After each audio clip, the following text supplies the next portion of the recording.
Hey everyone, this is Prithvi once again from the Tech Bulletin, and today we have something special starting on the YouTube channel, the Tech Bulletin. So as we have already mentioned in the introduction video, we will be publishing a weekly series of the topics revolving around the startups, and the series is named as Startups Today and Tomorrow. This is the first ever episode we are shooting that, and as we mentioned that we will be getting the industry experts from all sorts of domains. So today we have someone who is widely recognized in the startup domain, and Martin from startupprofessionals.com. He has been associated with a lot of tech brands, and lately he has been associated with a few angel investing groups. He is the author of the book named What It Takes to Attract an Angel, and the second one is Do You Have What It Takes to Be an Entrepreneur. So we are really privileged to have him on the show today, and we did run a Twitter campaign asking entrepreneurs about the challenges which they face in the startups, and we have got quite a few queries which people actually wanted to ask from the expert. So we will be asking Martin to answer all the queries, and I really hope this will be worthwhile. So let's get on the interview.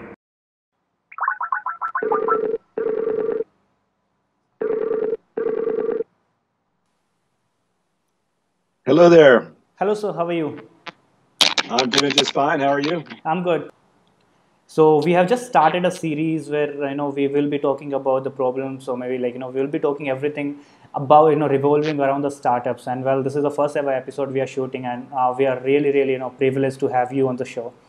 So it's my pleasure. I hope I can offer something. So before we start, we have already done a short, episode of your background as well as what we will be talking here. So this is all about the kind of challenges which startups face and right at the moment they're starting. But before we get onto this, there was just because you have been a veteran in the startup industry and you have been responsible for a lot of startups. You have seen a lot of startups starting from the scratch and getting to those million and billion dollar valuations. So what, according to you, had changed in last decade, last 10 years, where you see the startup industry coming from 2004, 2005 to now 2015?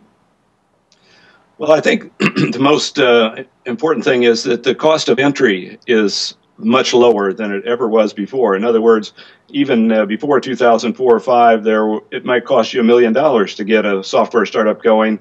Today, you can start it for a few thousand. If you got some talent yourself, you can write a smartphone app, or you can bring up a web basket e-commerce kind of thing for virtually nothing. And so everybody and his brother is now eligible to become an entrepreneur. There's no real excuse. So do you think that the reason which you just gave is the only reason, or do you even think that the approach which the youngsters are having towards the entrepreneurship, and the youngsters are actually not afraid to take risk today, as compared to 10 years back? So do you think that even that has been the approach of the youngsters, the entrepreneurs towards the startup life has been a factor as well? I think it certainly does play into it. The fact is that youngsters these days are not afraid of risk, and in the U.S. at least, many of them have never experienced risk, and so maybe that's a little bit unrealistic. But in fact, there's nothing like being an entrepreneur and having a startup to put you back in reality. And in many cases, what that does is motivate the young person, a millennial, to really buckle down, and I've seen some very, very good efforts as a result. So what if I ask you to share, the success story of a startup where you were involved in? So what is the best startup which you would like to share with the people who are watching this video? Well, I have to say, I don't think I have any huge successes. What I do is mentor entrepreneurs, and the people that are super strong don't need any mentoring, and so the kind that I get involved in are probably the ones that are a little more marginal, and I'm trying to help them have at least a place in the business, whereas the ones who have the mentors from Silicon Valley or have connections to big VCs or have rich uncles, they don't need me. Okay, so before we get into the questions and answers which we have prepared for you, the last question, as we spoke about the startup industry coming here, in the last decade, where do you see the startups heading in next 10 years, maybe in 2025?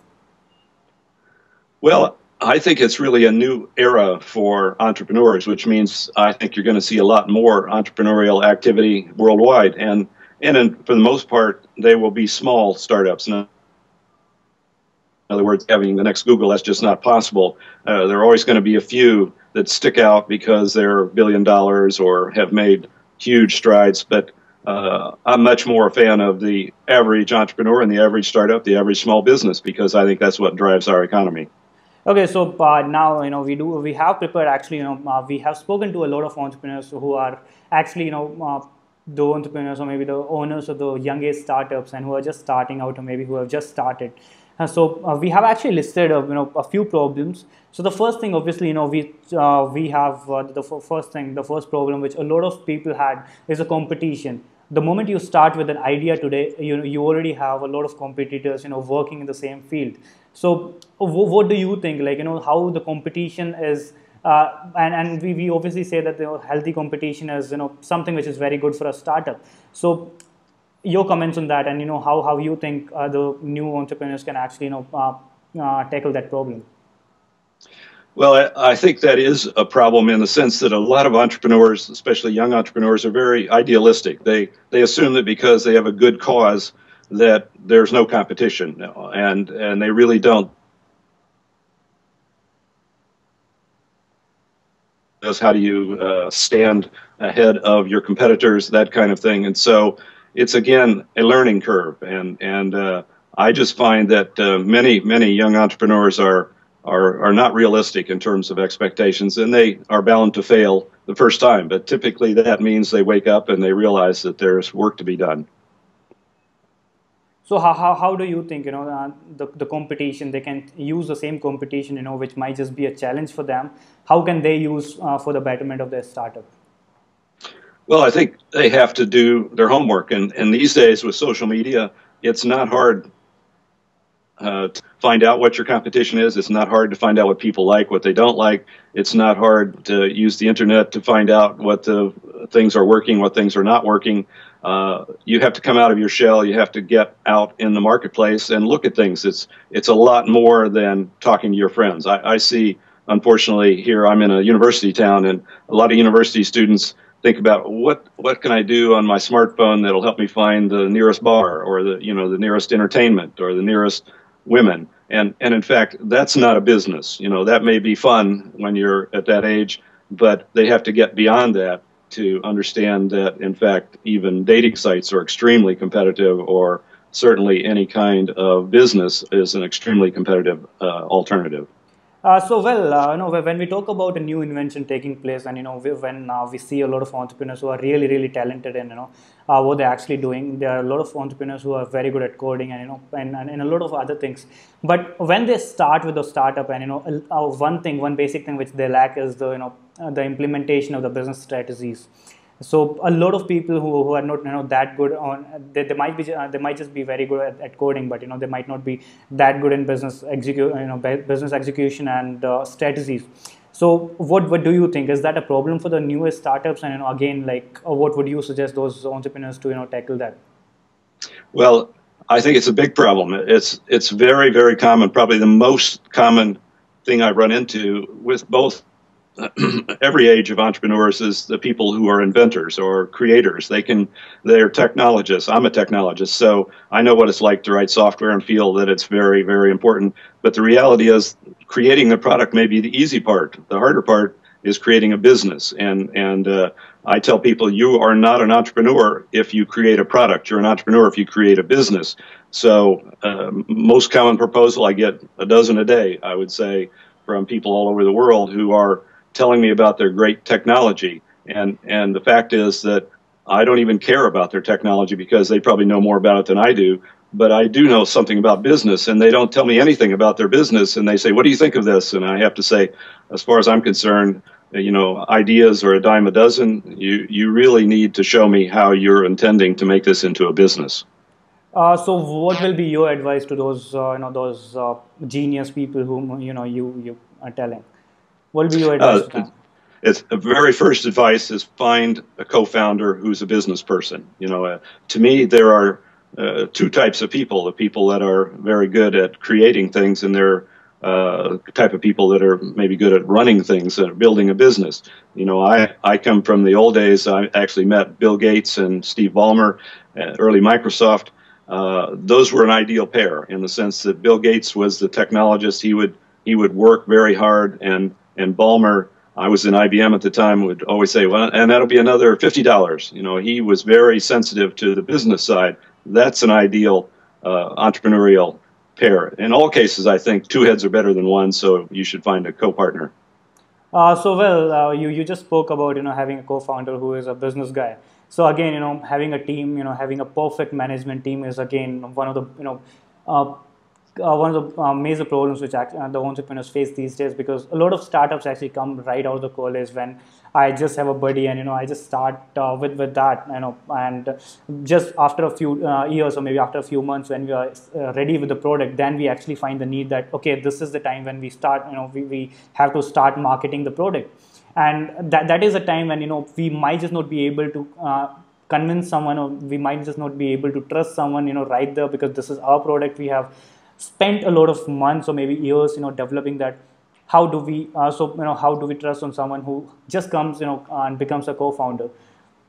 So this is again, well, yeah, go on.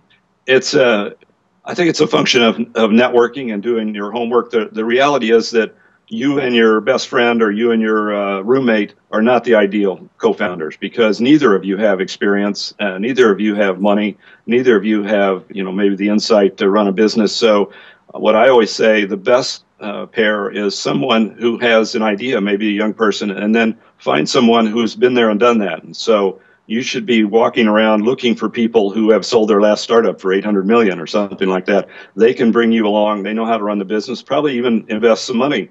And then as you come along, pretty soon you are now trained and you can bring along the next young person. That kind of pairing is the ideal way to build people as well as to build startups. Well, so obviously this is not only about finding the business guy. There might be a lot of business guy who need someone who can create the product, not to market the product, because they are the marketers again. So what would you suggest, like how should I approach? Because I might just be the creator and I need to get someone on board who might just be great in marketing things and maybe selling things. So what is the approach I should implement to approach someone? Well, I think you have to go to the right places, and there are groups like TIE, which is an Indian-based group, but certainly is all over the world, that has lots of people who have been there and are experienced, have money. If you go to Silicon Valley, you go to an investment club, you go to an entrepreneurs club, and in fact, you will find that there are people who are between gigs, so to speak, the people that have sold their last startup and they're dying to find something great, something new to latch onto. And so you never get anywhere unless you ask. And so some people are afraid to ask. They're afraid to talk to people when, in fact, you never lose anything by asking. I mean, the worst they can do is turn you down for a better deal, but they might find that there's a good chemistry. That's the way you find a partner. It has to be a chemistry kind of thing. It can't be just a pure read the CV or resume, whatever. So another thing, another problem which literally every startup faces, once they are an established one, is the hiring. Once you have a team of around 2 to 5 people and you feel a need that, okay, you need to have around 2 to 3 people more in your startup, and you might just not be able to afford another co-founder, and that is a time when you go out there and, start hiring a few employees.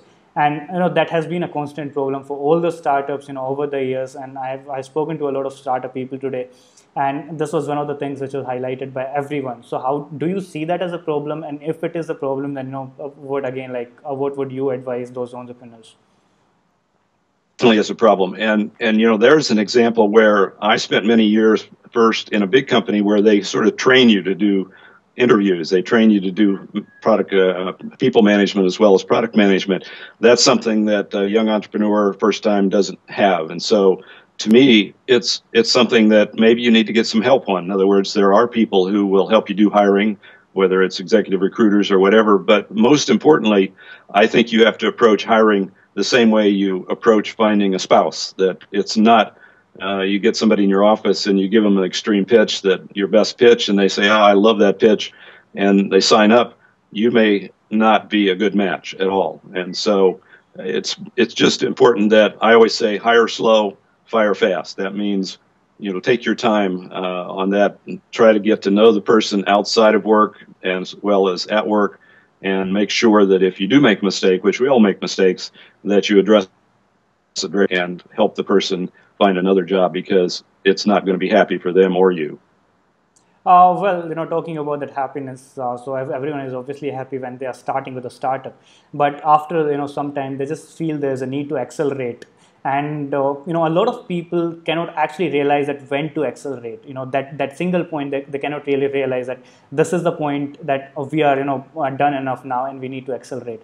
And a lot of people, they might just be they just might keep doing the same way they have been doing since last few years or maybe few months, since the time they started. So, what would you suggest to those people, who have this thing in mind that when to accelerate and how to accelerate? Well, I think also, in addition to finding the right co-founder, you need to find a mentor. You need to find an advisor. And those advisors can be people who are quite experienced in your domain, in that business domain, and quite experienced in the startup business domain. I'm half retired, we'll say, and so I have the time and the experience that I can really help someone.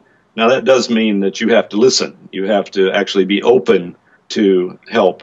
And I do find some founders whose ego gets in the way, and they find they think they know it all. I say, I can't help you, but you can learn a lot from other people as well as you can learn from your own mistakes. So it's better to learn from other people first, so you don't have to suffer as much on your own mistakes. Well, another thing, in the same way, what people, what the young entrepreneurs face is the constant change in the domain they're working in.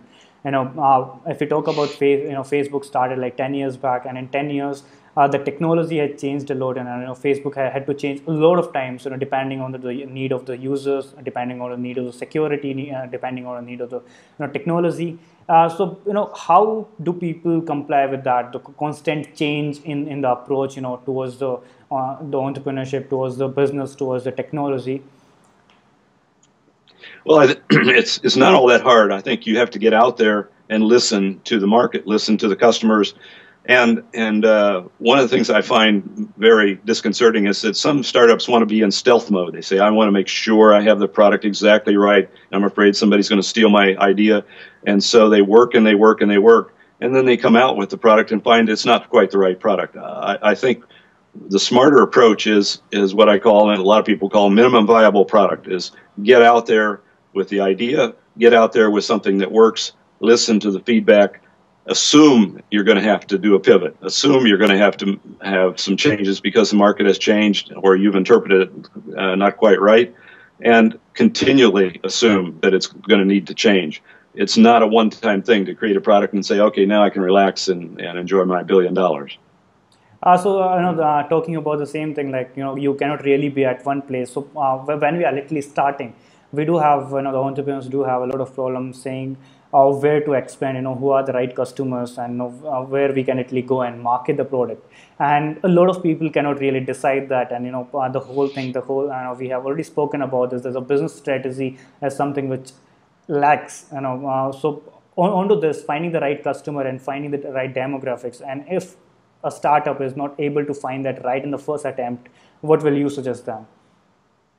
Like I said, you should assume you won't find it in the first attempt, and then you won't be disappointed when it didn't work the first time. You must assume that you're going to have to make some pivots, you're going to have to change, you're going to have to feel it out, and in fact, you will zero in eventually on this, and that means you have to have determination. What I find one of the most common failures of startups is that the founder just gives up. They assume it was going to work the first time. It doesn't work the first time, and they say, I've had it. I can't do this, or I don't want to do this. The people that succeed are the people that keep fighting day after day after day, keep pivoting as required, and eventually. And I've heard so many stories. I've seen so many stories where they're down to their last dime almost, and all of a sudden it starts to turn around, and they end up having billion-dollar companies. So you just spoke about the founder giving up and maybe the whole company goes down. So do you think that the over dependency on the founder, or maybe like the over dependency on the CEO, or maybe on some other people, does hurt the startups? Because in startups we do have a lot of times we do have one man culture, that one man is actually controlling at least 50 to 60, or maybe like even more percent of the whole startup. Every single decision is taken by one person. So do you think that the over dependency on one person does actually hurt the startups, the progress of the startups? Absolutely. Yes. I think the day of the Lone Ranger kind of a startup founder is gone. It doesn't work. If nothing else, you need that other person to bounce ideas off of, to bring you back when you're down, to help balance your perspective, all of those things. That's one of the main reasons I like to see two people. I'm an investor. I'm a startup angel investor. If someone comes forward and says, I need money, by the way, I'm it. I'm the Lone Ranger. I already have written them off. I think it's just too risky you could get run over by a truck. I mean, there are all kinds of practical reasons as well as good business reasons why two people are better than one. So another thing, well, we are talking about, the co-founder, maybe, we were talking about one person being a lot dependent. So the moment someone starts and, right at the moment you start, you might just not have those roles defined, that who is going to be the CEO or who is going to be the CTO. And once you, establish your startup a bit, and then the whole thing starts that, you need to start taking the responsibility, and you need to appoint someone as your CEO, or maybe, the CTO, CFO, and the marketing guy, and a lot of startups cannot actually decide that. A lot of startups cannot really find. I think I lost you. Yeah, can you hear me now? Yeah, I can hear you now. So okay, so we were talking about the founder and then the CEO, and the over dependency on one person. So the moment someone starts, we might not really have those roles defined, but once we the startup starts to get established, then we start seeing those things, that who is going to be the CEO, who is going to be the CFO, who is going to be the marketing guy. And a lot of times people have do not act, literally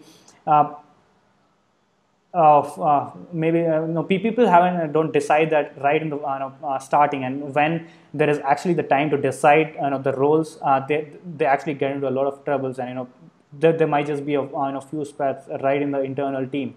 So what is your advice to tackle those kind of issues? Because I really don't think if you have worked on a startup, if you have worked with a team for like a year or something, creating a product, and then you start fighting with them just because you want a particular role. So what do you think what are the kind of qualities even a CEO, maybe the marketing guy should have?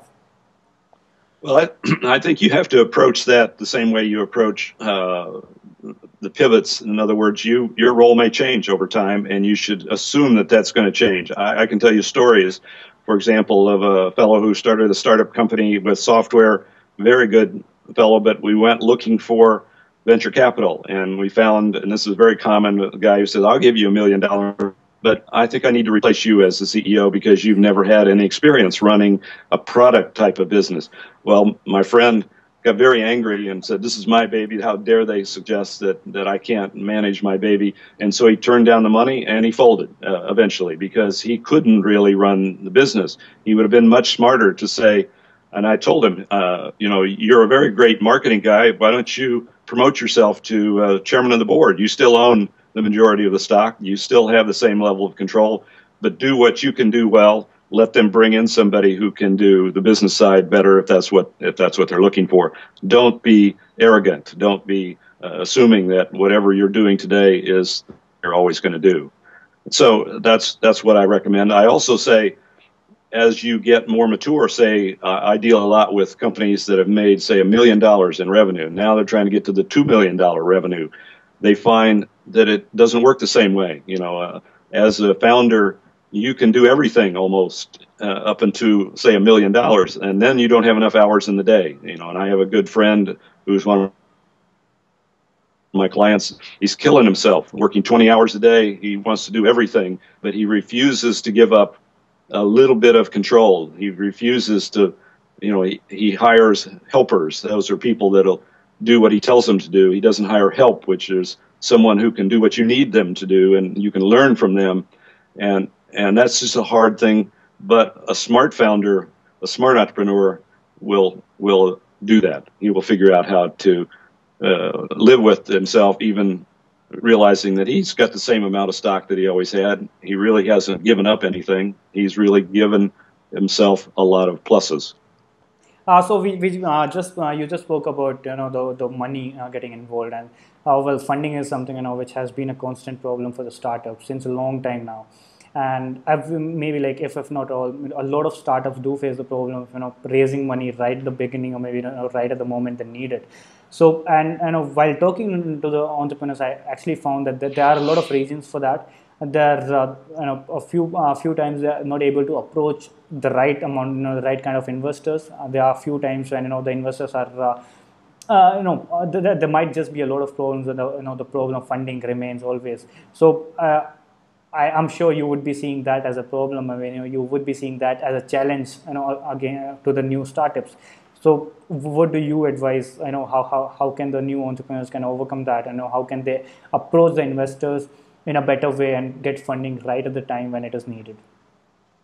Well, again, they have to look at the business. I get, as I said, many proposals every day, and they're typically technology proposals, and they say, well, wouldn't you like to invest? You're an angel investor, and my honest thought is, why would I ever invest, not even knowing, not even seeing any evidence that this is a business? Technology could be very expensive and never have any customers. I don't know. And I'm expecting you as the entrepreneur to say, okay, I have to focus on how to make this attractive to an investor, because you have to think like the investor. The pitch that you give to your customer is not the pitch that you would give to your investor. He's buying a chunk of your business, whereas your customer is buying a chunk of your product. And so a lot of entrepreneurs forget that, and as a result, they don't get the money that they're looking for. Another approach that I would say is, okay, you need to find a co-founder who has connections, who has, has money, who has been in the business for a while and has VCs who are trusting of him and can give you the money. So it's a function of you doing the right thing. It's a function of you finding the right partners. And then finally, I think you can actually do a lot with very little money. I actually see startups that have too much money. We see people who get this huge infusion of cash, they spend it like crazy, they don't pay attention to the market failures and their progress. Pretty soon it's all gone, and now they're out of gas totally. You as an investor, if someone is approaching you, what is the first thing, or maybe what are those few of the most important things which you see, startup or maybe on entrepreneur who is approaching you? Well, the first thing, believe it or not, is you. In other words, I look at the person, the founding team, whatever, and in fact, I get a business plan, I look at the business plan, I actually flip quickly to the executive section to see who are the people, what are their experiences, what are their qualifications in this domain, background, and that kind of thing. And believe it or not, I get business plans that have nothing about the people, and so by definition, they lose. And secondly, then I look, what is the problem? Is this a painful problem that you're solving? People start talking to me very quickly about their technology, how great it is, how everybody and his brother will want one of these. And I have to think, you haven't told me yet what the problem is. And in fact, then what your solution is. I'm a member of an angel investment group, and I often sit by this one fellow who we give them 10 minutes to make their pitch. And this fellow leans over to me and says, he's 8 minutes into his pitch. I still have no idea what he's solving. They're talking about all the potential this has, and so focus on something. Define it from a standpoint of opportunity. Define it from a standpoint of competition. Define it from the standpoint of a business model. How are you going to make money on this? What's your margins? And then finally, define it from a standpoint of how I make money. In other words, what you see as an exit strategy and those kind of things. Those seem to be the basics of a business, but they're not the basics to an entrepreneur who is technology driven or hasn't been there before. Okay, so apart from that, what you just said, you need to be focused even if you're making a pitch, and you need to be focused right from the phase one. So how important is it to be focused when you're starting with a startup? I mean, how important is it to have specific term goals? Like where I want the startup to be after 3 months, or where I want the startup to be after a year. So do you think having those specific, the term goals is important for a startup, or you just need to, go with the flow? Well, I think the milestones are very important. Now, it may be that you don't know yet what they are, and so it isn't time to go ask for money because you don't have any goals. You don't know what you're going to achieve. In some cases, this is a bit of an intelligence test. It's not that we as investors are trying to hold you to this dollar to say, oh, I think I can make dollars next year. Nobody's going to believe that you can actually predict that precisely. On the other hand, if you never set an objective, then you will never make an objective. And I tell people one of the dirty words I don't like to hear as an investor is I'm going to be conservative. I'm going to tell you I can only make $1 million, and I'm of course going to make more than that. I say I don't want to hear conservative. I want you to be aggressive. I want you to not be ridiculous, but be aggressive. Because if you say $10 million, you can probably make 5. If you say $5 million, you'll probably make 2. So I want you to be aggressive. I want you to commit to a number. If you say, I have no idea what I'm going to do, I don't know what I can sell, then why would I give you any money? Because I don't have any idea what you can sell. And so to me, if you're not willing to commit, then you don't have what it takes to be an entrepreneur. So when we are talking about those setting up those goals, and maybe those are the times when the client thing literally comes in. Once you're done with the product, once you start marketing that. So how how can someone make the client trust? Because you actually start with a pretty new product, and you are someone who is just going into the market for the first ever time, and the client might not have any reason. The client might not even trust your co-founder, even if the investor does. So what do you think? How can those startup guys, or maybe the young blood, can literally go out there and convince the customers? Well, I think you have to get some help, maybe as a mentor or as an advisor. There is no market that is so new that there is no insight that anyone has over it. And obviously, if you're doing something like Facebook the first time, people don't really know what's possible, but they still know how many people are out there that they have in the right age group or have in the right, they can set themselves some objectives, and you have to set some objectives. This thing of I'll just work and things will happen doesn't work. It isn't there. And so either look in the industry, look on the internet, look for third-party experts like Forrester or Gartner, look for experts in your domain, and set yourself some targets that you are willing to live with. The reality is, if you come to me for investment and you say, I'm setting my target to be a very small number because I don't really know, you won't get anything. So people aren't interested in helping you until you're aggressive. But I always say, for example, if the 5th year, this is an angel kind of number, I look at the 5th year projection. If it's not 20 million or bigger, I say, well, that might be a good family business, but it's probably not an investable business. On the other hand, if it's bigger than 100 million, if you say 800 million, I say, well, you think you're the next Google? I doubt it. That's ridiculous. So a very simple metric is to say 20 to 100 million in the 5th year revenues, gross revenues. And it's kind of a simple-minded benchmark. It doesn't mean that that's what you're going to do, but if you're not in that range, you may not get any consideration. So talking about the consideration, and someone is pitching the investor, maybe to get a co-founder, what do you think matters the most? The aggression and the determination for the product and the startup, or you think the background of the person matters more? Everything's relevant, but I think determination is everything. In other words, the best entrepreneurs are very stubborn, very determined, very committed, and they never give up. They're problem solvers. They actually relish the challenge of a problem, as opposed to people that are victims. Say, oh my God, all these things have happened to me and could happen to me. I'm very concerned about it. That's not a fun kind of environment to be in. Exactly, a lot of startups actually start with the problem that the society or maybe a particular group of people have this problem, and then someone just gets out of the group and says, okay, fine, I'm going there to tackle this problem. He might just be aggressive, he might be just be determined, but he might not have the background. He might not have the background to solve that problem. But the whole thing which that guy can has is the determination.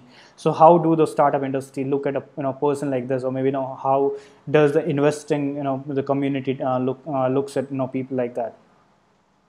Very, it's very easy actually. In other words, if you come to an investment group and you say, "Hey, I'm a young person. I don't have any other startups. This is my first one."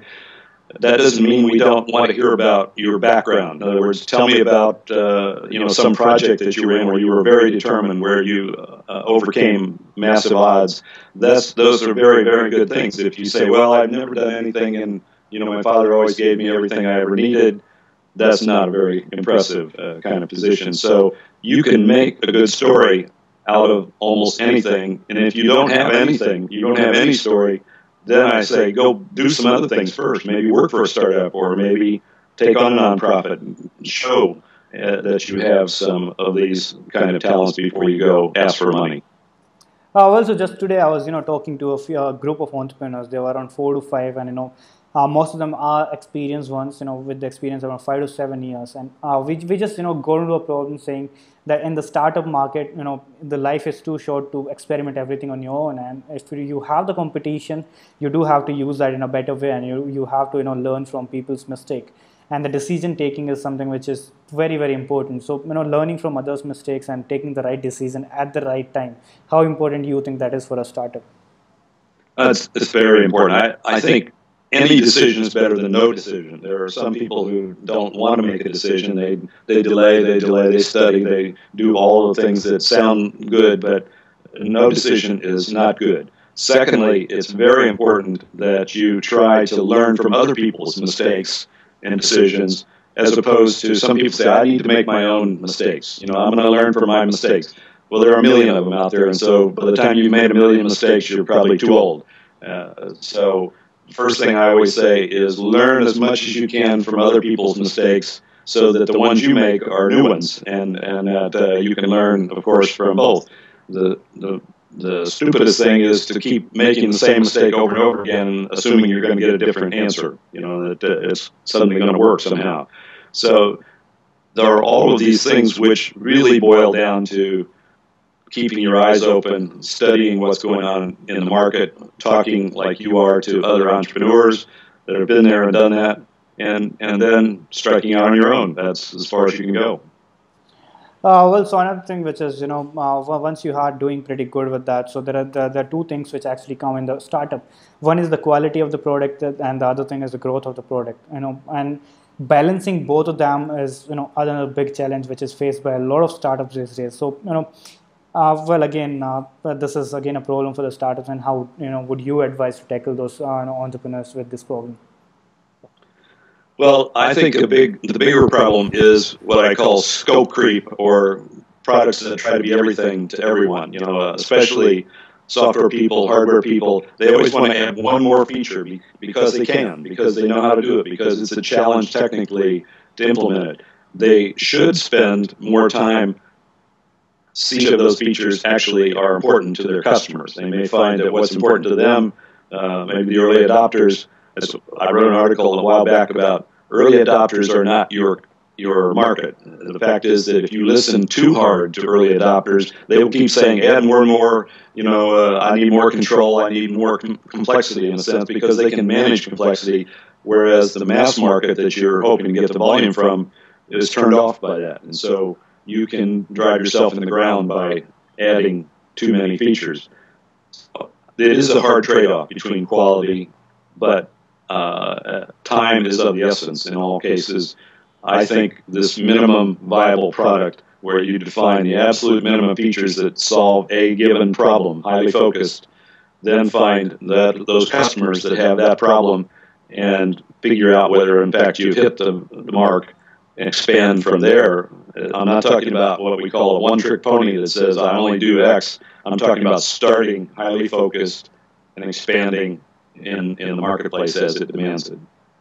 So, well, another thing with that is just you spoke about a lot of startups having a lot of money, and once a startup gets a bit of money, they might just get into some kind of attitude, and cash flow is another problem, which is a lot of people who are pretty new to the market, to the business market, and they cannot really control the kind of cash flow going into the startup, and then after a bit of time they realize that okay, fine, they have spent a lot of cash which they had a year back or maybe 2 years back. So how well how big of a challenge is it, and what do you think, how should that can be tackled? Well, I think the first mission of the CEO is to sign every check himself. In other words, you can't delegate cash flow. You can't delegate that business management kind of thing. And it's very, very important that keep track daily of your cash position. You know your runway. You know exactly where the money's going. Some people get so focused on the technology that they assume that their accountants are taking care of all of the money and will tell them when they're running low on money. Accountants do their job, but they have no sensitivity to the limits of the business that you're talking about. And so if you can't learn to manage cash flow, then you'll never be an entrepreneur. Maybe that's where you need to find a partner who can manage that cash flow for you and put the brakes on this or make sure you're spending the absolute minimum. And well, another thing, which we were just the same thing which a lot of people have is they cannot really decide what is the major thing for them when they are starting. Is it to get some customers, is it to ride there? Because a lot of people see getting an investor as an aim, that till the time you don't have an investor, till the time you don't have a few, maybe few $100,000 or maybe few $1 million in your startup, you're not as successful as as other entrepreneurs are. So do you see that the investment as a factor of success in the startups, or do you see it as just another thing? Because a lot of people say that people go to investors only when they are lazy and when they want to do things in very short span of time. But that if you don't go to the investors, the same thing you can do, but it might just take a bit of time. So well, I think there are probably the far majority of entrepreneurs never get an investment, and they do bootstrapping. I think bootstrapping is fabulous. That's the way it should go. The next step is to look for funding at the time you need to scale business, not the time you need to build the business or build the product. It's in fact scaling the business. That's a magic word to investors. If you come in and you say, I need money to scale, you already got their attention. If you come in and say, I need no attention. And so they're looking for you to be at a point where everybody knows that in order to go to around the world or around the country or to multiple audiences, you need money, marketing money. Marketing is the primary thing these days, no matter what. And so I think it's very healthy to say, I need money to scale. And as you point out, if you don't get that money, you can still scale, but much slower. And that may be a good trade-off. One of my clients says, I don't want to give up equity. I don't want to get VCs involved. They take my control. They take my equity. And I say, fine. And that's a very fair, reasonable assertion. On the other hand, he wants to sell his company for $100 million in 5 years. And I say, the only companies that are qualified to get 10 times earnings or 10 times revenue are those that have gotten that huge, and the only way you can get that huge growth is that you have to take money and do some VC kind of funding or whatever. So you can't have it both ways.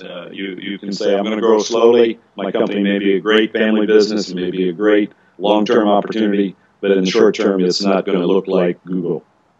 Okay, so another thing, when we were just talking about this, that it is, a lot of people take investment as, the final aim. And again, the competition is again, the money is again a competition. And a lot of people say that once you are getting, once you get the IPO for your company, once you get the IPO for a startup and you're well set, you don't really need anything. And, for doing that, they literally, the only, focus they have is to gain a few, gain profits. The only thing that they do is, to make more and more money. And that kind of scenario, they might just want to forget, they just forget the kind of quality they promise right at the beginning to the customers and to the investors. So do you think that the kind of influence the money, IPO, investment, all these the terms which are involving money are having on the startups is as good or bad? Well, I find that most startup founders, once they do an IPO or sold, they start over. They get out and start over because that puts you in the realm of managing a business, trying to satisfy all the shareholders, trying to make a profit every quarter. And in fact, for a real entrepreneur, that's no fun. It's kind of very hard. And so I see nothing wrong with that. I think there is a point where you should hand your business over to some people who are what I call managers. They have to manage the business and make it replicable, that it can be done 1,000 times a day, as opposed to invent a new business and prove that you can find the market. So it's time for an entrepreneur. There are very few people like Bill Gates who have stayed around and run the company no matter how big it's gotten. I think Mark Zuckerberg probably wishes he was out of the company rather than trying to satisfy all of his stockholders today. Well, that is one of the issues which I actually raised, that the moment you start, you promise a lot to the team members, to the first employees, and to the customers as well. And once your company is on that level, you might not even have some time to look at those people who meant a lot to you a few years back. So a lot of people that the association which you have with the brand actually loses value over a period of time. So do you see that as a problem? Because you might not be that special, or but the customers, the employees, a lot of people have a lot of expectations from you, even at that point of time, once you are successful and you are handling out your responsibilities to those managers. Well, you got to look at it. So you may not be the best person in that role for a $1 billion company. You're the best person to build the first few millions. And so, in essence, it's not a bad or a good thing. It's what makes you happy. And if you feel very satisfied and energized by working in a $1 billion company, more power to you. I think that's fine. On the other hand, if you find yourself wishing you were over inventing a new product or starting a new business, that's what you should do. I believe your happiness, your satisfaction, you have to be realistic with yourself as to what is working, what's not working. Of course, that does impact other people that you may have dealt with, but I know many entrepreneurs who sort of take their team with them. In other words, they have a core team of half a dozen people.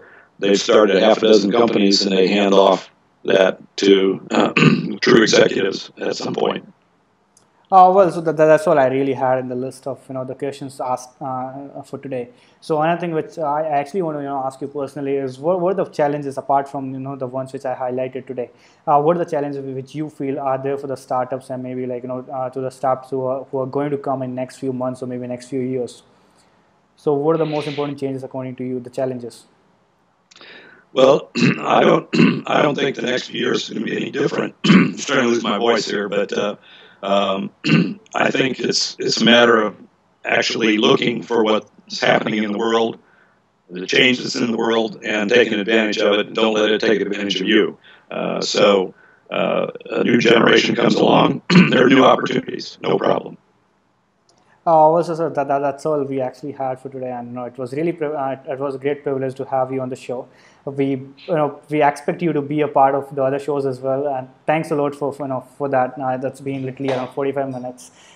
So thanks a lot for your time, and we really look forward to have you on some other shows as well. It was great talking. Well, thank you very much, and good luck, and we'll talk later. Sure, sir. Well, so here we go. I really hope the interview with Martin from the Startup Professionals was worth it and you people enjoyed it. If you really have any suggestions or queries about the series, about me, or about the expert whom we should include in the series coming forward, so please leave them in the comments, and I'll really wait for your suggestions and comments. I'll see you at the other videos next Tuesday at this time. Thank you.